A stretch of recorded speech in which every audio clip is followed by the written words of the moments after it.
મિત્રો, સ્વાગત છે આપનું સેક્યુલર ગુજરાત ન્યૂઝમાં।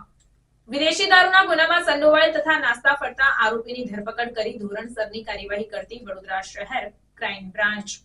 વડોદરા શહેરમાં રહેતા અને વિવિધ ગુનાઓમાં સંડોવાયેલ તથા નાસ્તા ફરતા આરોપીઓને શોધી કાઢવાની તથા તેઓની વિરુદ્ધમાં કાયદાકીય કાર્યવાહી કરવાની પોલીસના ઉચ્ચ અધિકારીઓ દ્વારા સૂચના અને માર્ગદર્શન આપવામાં આવેલ હોય, જે અંતર્ગત પ્રતાપનગર બ્રિજથી થાર ગાડીમાં પકડાયેલ વિદેશી દારૂના જથ્થાના ગુનામાં સંડોવાયેલ અને નાસ્તા ફરતા આરોપીને શોધી કાઢી તેની વિરુદ્ધમાં કાયદેસરની કાર્યવાહી કરતી વડોદરા શહેર ક્રાઇમ બ્રાન્ચ। ઉલ્લેખનીય છે કે આ કામગીરી દરમિયાન જિગ્નેશ ભગવાનભાઈ પટેલ નામક આરોપીની ધરપકડ કરવામાં આવી છે।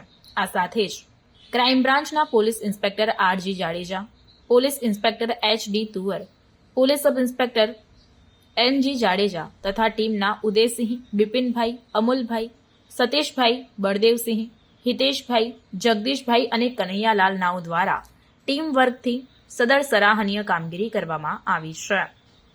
ક્રાઇમ રિપોર્ટર સમીર આગેવાન, સેક્યુલર ગુજરાત ન્યૂઝ, વડોદરા। સમાચારોની અવનવી અપડેટ્સ માટે જોતા રહો સેક્યુલર ગુજરાત ન્યૂઝ। સાથે સેક્યુલર ગુજરાત ન્યૂઝ ચેનલને લાઇક, શેર અને સબસ્ક્રાઇબ કરો અને બેલ આઇકોન દબાવીને સમાચારોની ઝડપી માહિતી મેળવો।